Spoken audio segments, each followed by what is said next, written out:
आज मैं आप लोगों के बीच में कुछ जानकारी लेकर आया हूँ जिसे हमको भी समझना जरूरी है। आप मेरे साथ निकाल सकते हैं मरकुस रचित सुसमाचार उसका पहला अध्याय और 19 पद। मरकुस 1 अध्याय 19 पद यहाँ पर इस प्रकार से लिखा है, कुछ आगे बढ़कर उसने जब्दी के पुत्र याकूब और उसके भाई यूहन्ना को नाव पर जालों को सुधारते देखा। यहाँ पर 2 नाम आए हैं, यूहन्ना और याकूब, और दोनों जब्दी के पुत्र हैं। और आज जिस विषय के ऊपर हम बात करने जा रहे हैं, जिस विषय के ऊपर हम आपको जानकारी देने जा रहे हैं, वो है जब्दी के पुत्र यूहन्ना के बारे में। जब्दी के पुत्र यूहन्ना के द्वारा लिखा गया यूहन्ना रचित सुसमाचार। यूहन्ना रचित सुसमाचार को जब आप पढ़ते हो तो मैं आपसे एक चीज कहना चाहता हूं कि जब भी आप प्रभु के जीवित कलाम को पढ़ें, चाहे आप पुराने नियम में से पढ़ें, चाहे आप नए नियम में से पढ़ें, सबसे पहले उसकी पृष्ठभूमि, उसकी जो भूमिका है, उसको जरूर पढ़ें। और यूहन्ना रचित सुसमाचार में यीशु को परमेश्वर के अनंत वचन के रूप में प्रस्तुत किया गया है। और आगे जब हम पढ़ते हैं तो इसका जो इम्पोर्टेंट वर्स है वो है यूहन्ना 1:14, जहां लिखा है, उसने देहधारी होकर हमारे बीच में डेरा किया।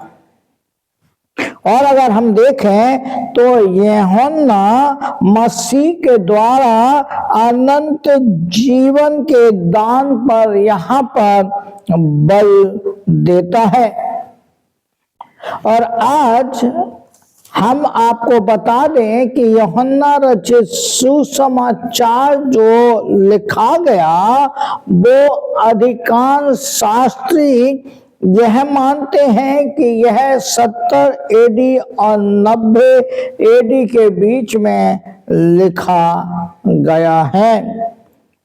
70 एडी और 90 एडी के बीच में यह लिखा गया है। ज्यादातर अधिकांश इस चीज को मानते हैं। और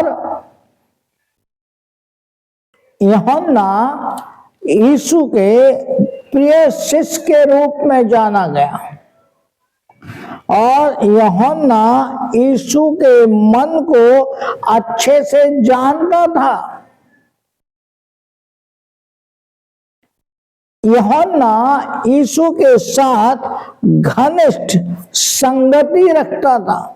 आप ये देखिए, यूहन्ना एक ऐसा शख्स है जो यीशु के साथ साथ खड़ा रहा। और अगर हम देखें तो कुछ ऐसी बातें हैं जो यूहन्ना रचित सुसमाचार उसके अध्याय 1 में हमें मसीह का नाम किस रूप में मिलता है, किस नाम से हम यूहन्ना पहले अध्याय में मसीह के नाम को जानते हैं।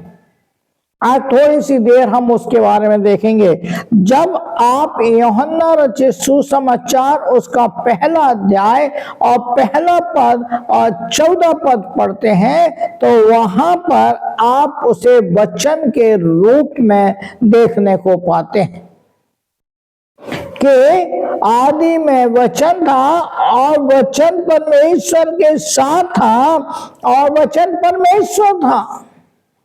दूसरा, जब हम आगे चलते हैं तो यूहन्ना 1 और 8 और 9 में मसीह नाम को आप एक सच्ची ज्योति के रूप में जानते हैं। सच्ची ज्योति, देखिए पहला अध्याय उसका 8वां पद लिखा है, वह आप तो ज्योति ना था परंतु उस ज्योति की गवाही देने के लिए आया था। इसी प्रकार आप 9वें पद को भी देखते हैं। तीसरा है, आप मसीह को परमेश्वर के पुत्र के रूप में देखते हैं। यूहन्ना 1 अध्याय के 18 और 19 पद को जब आप पढ़ोगे तो उसको आप परमेश्वर के पुत्र के रूप में जानने पाओगे। और उसके बाद आप पहला अध्याय उसका 29 पद और 36 पद को जब आप पढ़ोगे तो वहां पर परमेश्वर का मेमना देखोगे आप वहां पर। और फिर आप देखोगे पहला अध्याय 49 पद 49 वर्ष, वहां पर आप उसको इजराइल का राजा के रूप में देखो, इजराइल का राजा। और उसके बाद 7वां है कि आप उसको 1 अध्याय और 51 में लिखा है कि आप उसको मनुष्य का पुत्र के रूप में देखोगे। मसीह को इस प्रकार से प्रदर्शित किया गया है, इस नाम से बुलाया गया है। मेरे प्रियो, मैं आपको बोलना चाहता हूं, आप सुसमाचार को पढ़िए। 4 सुसमाचार हैं, मत्ती रचित सुसमाचार, मरकुस रचित सुसमाचार, लूका रचित सुसमाचार और यूहन्ना रचित सुसमाचार। इन चारों सुसमाचार को आप पढ़िए और प्रभु यीशु मसीह के जन्म से लेकर उसके स्वर्गारोहण तक के बारे में आप जानकारी लीजिए। और जैसे ही आप इन वचनों को पढ़ेंगे आपका इंटरेस्ट बढ़ेगा, आपको लगेगा कि हाँ, आपको बाइबल पढ़ना अनिवार्य है। अगर आपने जीवन में बाइबल नहीं पढ़ी तो आपका जीवन बेकार है। एक मसीही विश्वासी का जीवन बगैर बाइबल के, बगैर प्रार्थना के बेकार है। सो प्रभु आपकी मदद करे, प्रभु का अनुग्रह, प्रभु की आशीष आपके ऊपर, आपके परिवार के ऊपर बनी रहे, हमारी आपके लिए यही प्रार्थना है। और मैं आपसे रिक्वेस्ट करना चाहता हूं कि अगर आपने मेरे इस चैनल को सब्सक्राइब नहीं किया है, लाइक नहीं किया है, तो आप इस चैनल को जरूर सब्सक्राइब करें, लाइक करें और इन वीडियो को दूसरों तक पहुंचाएं कि जो आशीष आपने पाई है, जो आशीष मैंने पाई है, वही आशीष दूसरे भी पाने पाएं।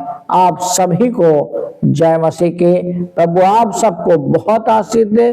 प्रभु का अनुग्रह, प्रभु की आशीष आपके ऊपर, आपके परिवार के ऊपर अब से लेकर उसके द्वितीय आगमन तक बनी रहे।